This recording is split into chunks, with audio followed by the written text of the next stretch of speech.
எங்கள் தம்பி ராவணன் வந்து 3 வான் கோழி வாங்கிட்டு வந்தான். அதில் 2 பெண் கோழி. ஏற்கனவே ஒரு வான் கோழி எங்கள் வீட்டில் இருக்குது, அது ஆண் கோழி. அந்த ஆண் கோழி கூட இந்த 2 பெண் கோழியும் போயிட்டு அவங்க என்ன பேசிக்கிறாங்க அவங்க மொழியில், நம்மளுக்கு அதை பற்றி தெரியல. அவங்க பேசிகிட்டு இருக்கும்போது அவன் வாங்கின இன்னொரு ஆண் கோழி அதை பார்த்துட்டு என்ன பண்ணுதுன்னு பாருங்களேன். எவ்வளோ கோவத்தில் வரான் பாரு தலைவன். ஏண்டா நான் இருக்கேன் அப்படின்னு சொல்லிட்டு சண்டை போட்டுக்க போகிறானு போல். ஐயா கண்ணுகளா, 2 பேரும் சண்டை போட்டுக்காதீங்கடா.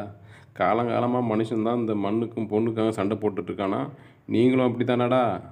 திருந்த மாட்டீங்களா டேய்? வேணாண்டா டேய், சொன்னால் கேளுங்கடா.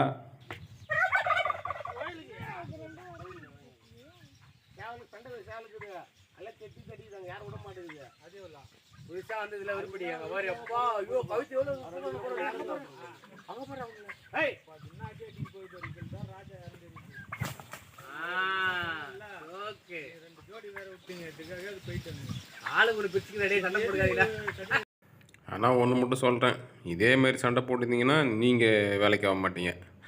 ஒழுங்காக ஒத்துமையாக இருக்கிறத தின்னுட்டு சந்தோஷமாக இருந்துட்டு போவாங்க. அதை விட்டுட்டு சண்டை போட்டு கிடைக்காதுங்க இல்லை, போங்களே சும்மா முறைச்சிட்டு கிடைக்கிறீங்க.